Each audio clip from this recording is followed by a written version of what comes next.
Perkenalkan, nama saya Masya Patricia Bawalang, NIM 191420101149. Di sini saya akan menjelaskan tentang perbedaan perawatan paliatif di Indonesia dan di Afrika. Perawatan paliatif di Indonesia. Perawatan paliatif di Indonesia masih belum populer dibandingkan dengan perawatan kuratif dan rehabilitatif. Padahal jumlah penderita penyakit yang belum dapat disembuhkan terus-menerus pada populasi dewasa dan anak seperti penyakit kanker, penyakit paru obstruktor, HIV, penyakit degeneratif, gagal jantung, dan penyakit lainnya. Di tingkat global, WHO secara eksplisit telah menyatakan bahwa pentingnya perawatan paliatif sebagai bagian dari pelayanan yang komprehensif pada penyakit yang tidak menular. Ada 3 artikel memaparkan bagian implementasi perawat paliatif di Indonesia. Dari sudut pandang pasien dan pemberi layanan diperoleh hasil bahwa pasien merasa kurang mendapat perhatian dari pemberian layanan perawatan paliatif, sehingga kebutuhan pasien paliatif belum dapat terpenuhi. Kebutuhan utama yang belum terpenuhi yaitu dukungan psikologis dan informasi yang lengkap terkait kondisi kesehatan pasien paliatif yang sudah menjelang ajal.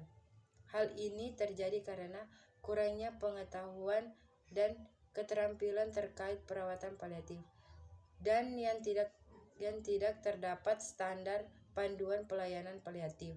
Red Effendi menyatakan bahwa pasien paliatif di Indonesia memiliki permasalahan fisik, permasalahan finansial, permasalahan psikologis, dan otonomi, serta menyampaikan bahwa kebutuhan yang tidak terpenuhi pada pasien-pasien paliatif di Indonesia lebih banyak daripada pasien-pasien paliatif di Belanda. Pengetahuan perawatan tentang perawat paliatif berhubungan dengan sikap perawat terhadap penatalaksanaan pasien dalam perawat paliatif. Semakin baik pengetahuan perawatan tentang perawatan paliatif, maka semakin baik pula sikap perawat terhadap penatalaksanaan pasien dalam perawatan paliatif. Perawatan paliatif di Afrika. Sedangkan perawatan paliatif di Afrika Selatan ada yang namanya Departemen Kesehatan Gauteng, di mana Departemen Kesehatan Gauteng mendirikan pusat keunggulan Gauteng untuk perawatan paliatif dengan 18 pos yang didanai penuh dan subsidi untuk staf transportasi. Untuk melakukan kunjungan rumah kepemimpinan disediakan oleh Wits Public Care secara informal. Sektor kesehatan telah menjadi pengaruh yang kuat dalam dorongan untuk mengintegrasikan perawatan paliatif ke dalam kesehatan sistem. Pusat ini telah mengembangkan fokus pendidikan dan penelitian yang kuat untuk memandu integritas ini. Di benua Afrika terdapat 7 tim tugas dibentuk untuk membantu kerja panitia ini. Adalah tim tugas di kebijakan pendidikan dan penelitian, ketersediaan obat, orang yang rentan, keluarga dan pekerja perawatan, pendanaan dan etika. Tim tugas kebijakan dan komite pengarah awalnya berfokus pada pengembangan draft kerangka kebijakan dan strategi untuk perawatan paliatif, dan bersamaan dengan pendanaan pekerjaan tim tugas tentang penetapan biaya kebijakan disajikan dokumen kebijakan kepada Komite Teknis Dewan Kesehatan Nasional.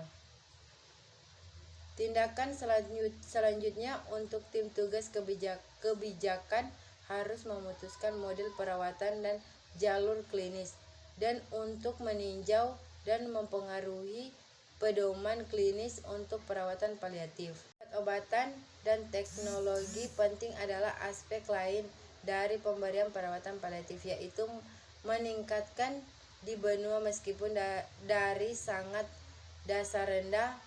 Meningkatkan akses OPD di Afrika telah didokumentasikan dengan negara-negara seperti Malawi, Uganda, dan Ethiopia menggunakan model yang berbeda untuk melakukan ini. Hambatan yang muncul di Indonesia dalam perawatan paliatif yaitu persepsi pasien dan pemberian perawatan yang masih kurang dan belum ada standar nasional tentang perawatan pada pasien paliatif. Peningkatan pemahaman dan keterampilan perawatan paliatif juga diberikan pada keluarga pasien, karena perawat paliatif yang diberikan keluarga dapat meningkatkan kualitas hidup pasien paliatif. Karena pasien paliatif di Indonesia mengalami peningkatan kebutuhan spiritual, sehingga dibutuhkan profesional kesehatan yang memiliki nilai religius dan menerapkan aspek spiritual dalam memberikan perawatan paliatif.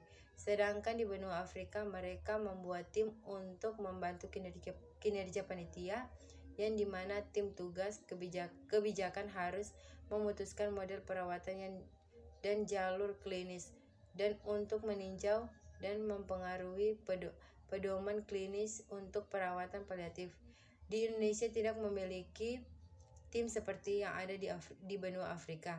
Maka dari itu, diharapkan kiranya Indonesia dapat mencontohkan perawatan paliatif yang ada di Afrika Selatan. Itulah hasil dari penjelasan saya untuk perbedaan paliatif di Indonesia dan di luar Indonesia.